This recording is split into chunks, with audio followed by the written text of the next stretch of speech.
Hello, and we are back with part 2 of Holyfield versus James Toney.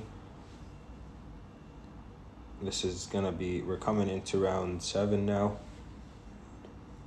At this point, James Toney's fighting his fight. He's made the adjustments, and we shall see what happens next. That's James Toney on the 1-2, dipping to the left, away from Holyfield's left hand. This is a replay of what happened in round 6. Oh, see that headbutt.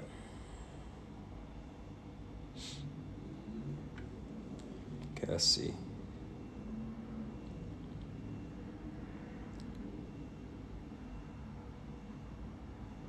Nice jab by James Toney.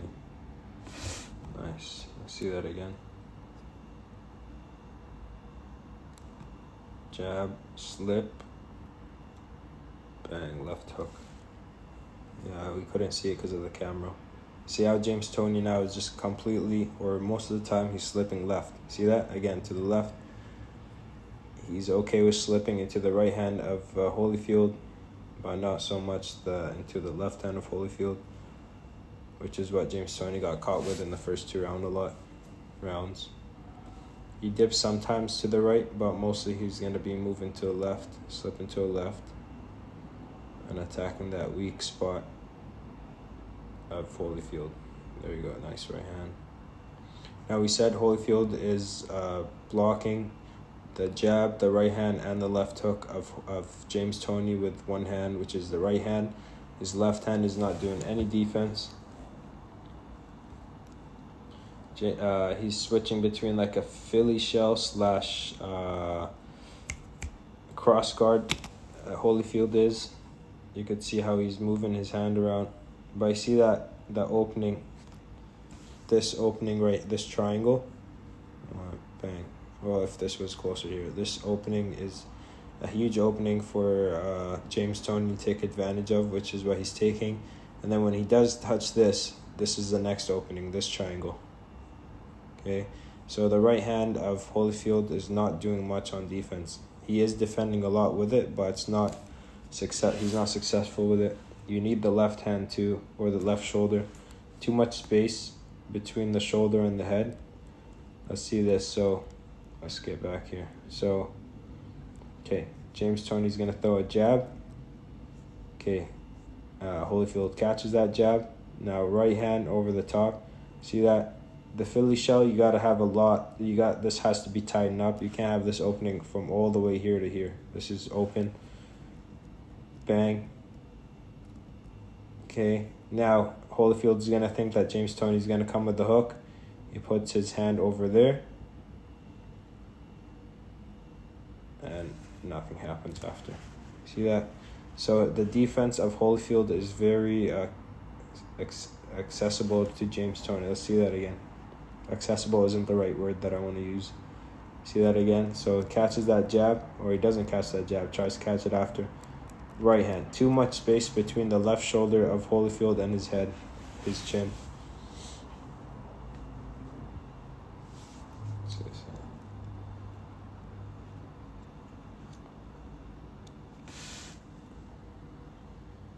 There goes that right hand again. Tries to come in with the left hook. Doesn't work too good for James Toney on that one.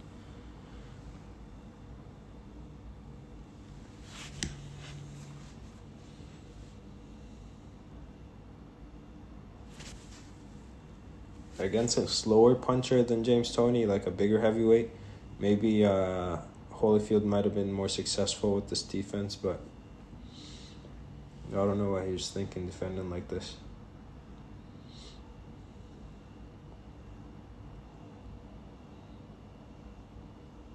Like I said before, people say that, Holyfield was old in this fight. That was a nice counter right hand by Holyfield.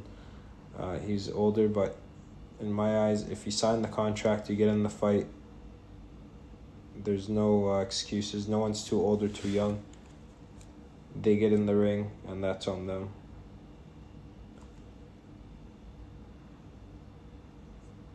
Right hand's open perfectly for James Toney. Then works the left hand, then works the right side, works the left hand. See how James Toney's going right, left with his punches. He's not sticking to one hand. Left hook. Left hook again, dips. Nice. See how James Toney's constantly moving. That right hand again.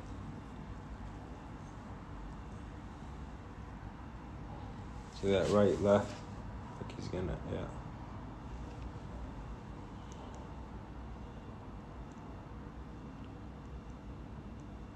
Right hand. Left. See that again. So now if Holyfield did have a better defense, I still think James Toney would have still found a way to get him. Let's see this again. But this whole fight I think is mostly a problem with Holyfield's defense. Left to the chin. And thus the two triangles I was talking about in the beginning of this video. So there's a triangle here where their chin is open. Bang. And then when Holyfield goes to close that after he got hit, you have this triangle here. Bang. Back to the head.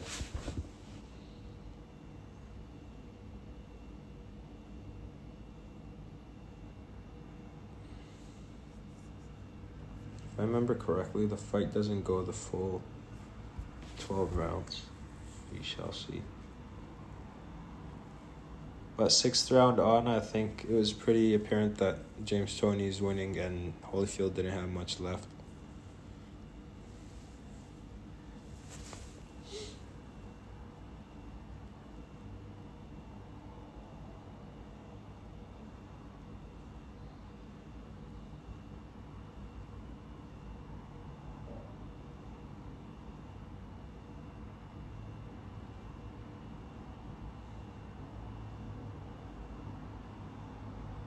See that head?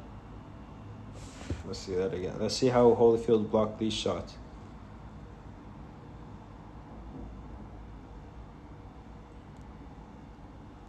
Okay, so see this huge... this is too much opening for James Toney. James Toney just sees that from a mile away. Bang.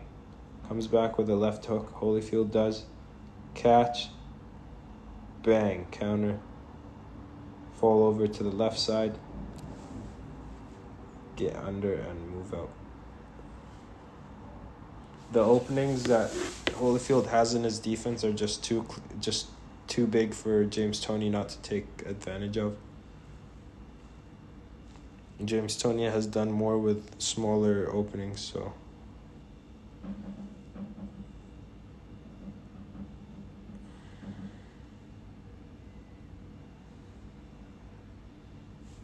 you can see, like I said a million times, James Toney switching between throwing to the right side to the left side, right side to the left side. See that now? This is where. Watch the right hand of Holyfield.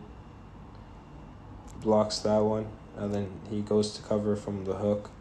James Toney doesn't throw the hook, but I was just showing that Holyfield doesn't know what to defend anymore. But his back, it looks like a walnut. It was huge. Faint right hand.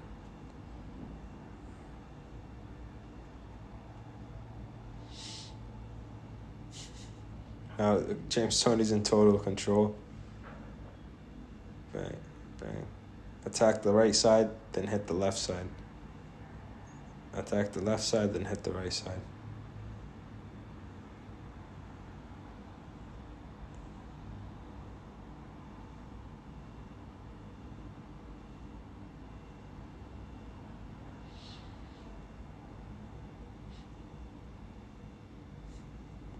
This is where James Toney was getting caught in the first 2 rounds. Let's see.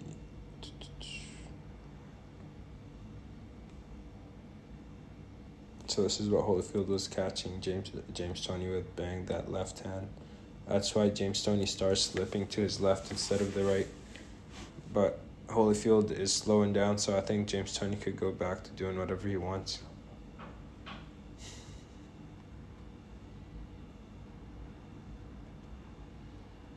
I think the fight should have been stopped around, even though he's not getting. I guess he's not getting beaten up too bad, but I think the fight should have been stopped in the corner. They should have just said, "Oh, Holyfield's injured. Just stop the fight." Because even though it doesn't look like it, James Toney's in complete control the way he's walking, moving, talking to the commentators. Popping that jab out. See that again. Holyfield doesn't know where the punches are coming. He doesn't know where to defend, where to put his right hand. So, doesn't catch the jab. Wait, his reaction time, I don't know what's going on with him here. So you're going to defend, like James Toney's going to punch here. See, when you catch a jab, it has to be in front of the chin, because at least if James Toney's going to jab, he's aiming for Holyfield's chin. So why would Holyfield put his hand out over here instead of in front of his chin? Gets caught with the jab. Right hand gets caught with it. Now Holyfield goes to cover up from the left hook. James Toney sees that, doesn't do anything. Fakes the left hook, spins him. So he has Holyfield in a mixer right now. Holyfield doesn't know where to put his hands, what to defend.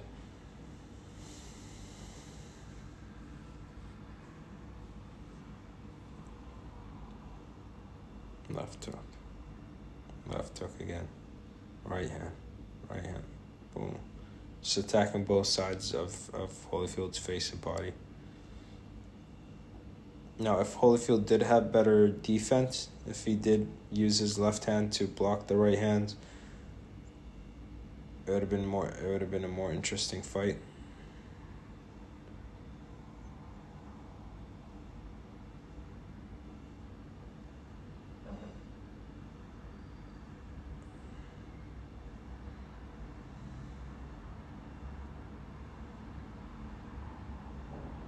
If I'm Holyfield's coach, I'm stopping the fight.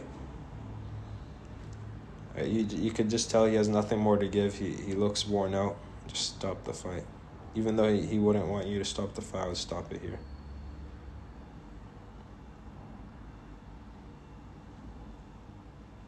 There's always a puncher's chance, especially because Holyfield is the bigger man in this fight.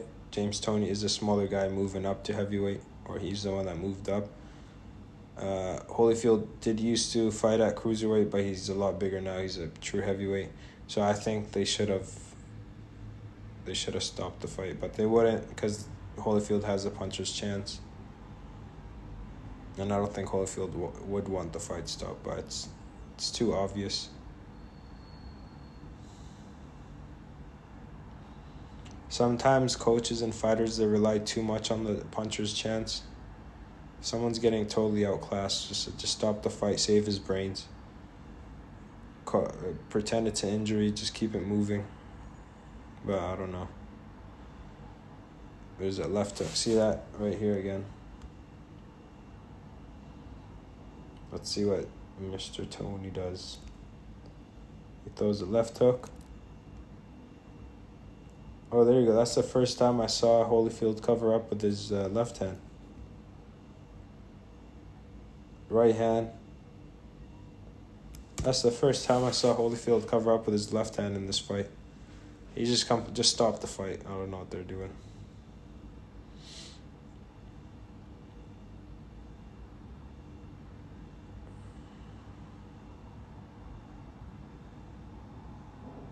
This is like when Usyk fights bigger guys. This is a whole different scale, size difference and all. But when Usyk fights guys like Joshua and Fury, his punches are a lot faster, and he punches to both sides. He punches everywhere. Almost, he makes it feel like at once. Like a guy like Anthony Joshua or Tyson Fury, they're used to slower punches. They're used to seeing the punch coming.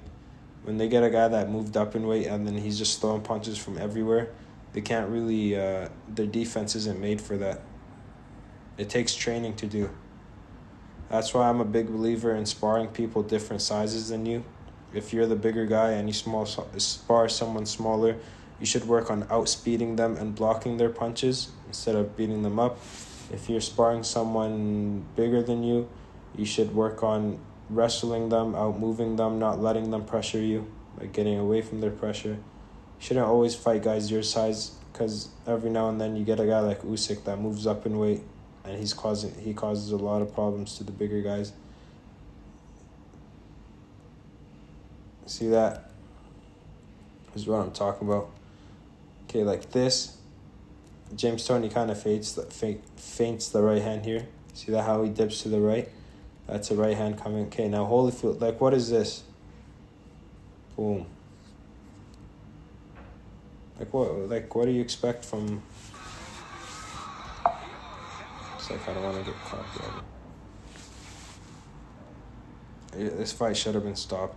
But yeah, if you're a big guy, you should spar smaller guys, work on your speed, and there goes the fight.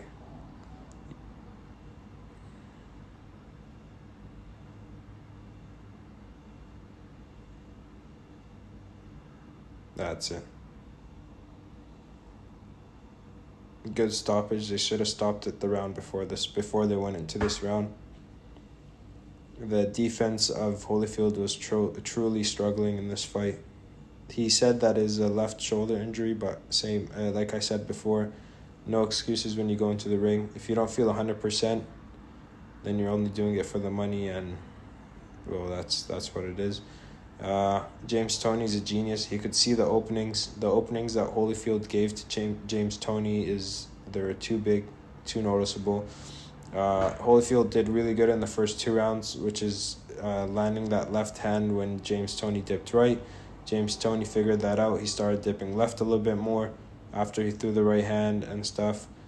James Toney has a lot of respect for Holyfield, of course.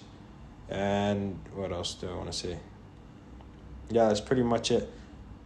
Yeah, a guy like Holyfield that's been fighting huge punchers, bigger guys than him for a long time. He's usually the smaller, faster guy. He's not used to guys throwing punches from all angles like James Toney does. And that's the thing. Whatever size you are in the ring, you want to spar guys smaller than you and bigger than you. When someone's smaller than you, you want to outspeed them and outmove them. When someone's bigger than you, you don't want to let them pressure you. You don't want to practice getting hit hard, but don't want to let them pressure you. You want to be the one that pushes them back. You want to outstrength them. Just work on that. That way, when whoever you fight, you always have an idea of how to fight them, and you're a well-rounded fighter. And that's it for part 2 of Holyfield versus James Toney. I appreciate you if you watched to the end, and I'll be back with another video. What fight am I thinking about now? I might do the rematch between Floyd and Castillo next, or I might do another fight. I'm not sure yet, but thanks for watching, and stay tuned for more. Let's stop this one here.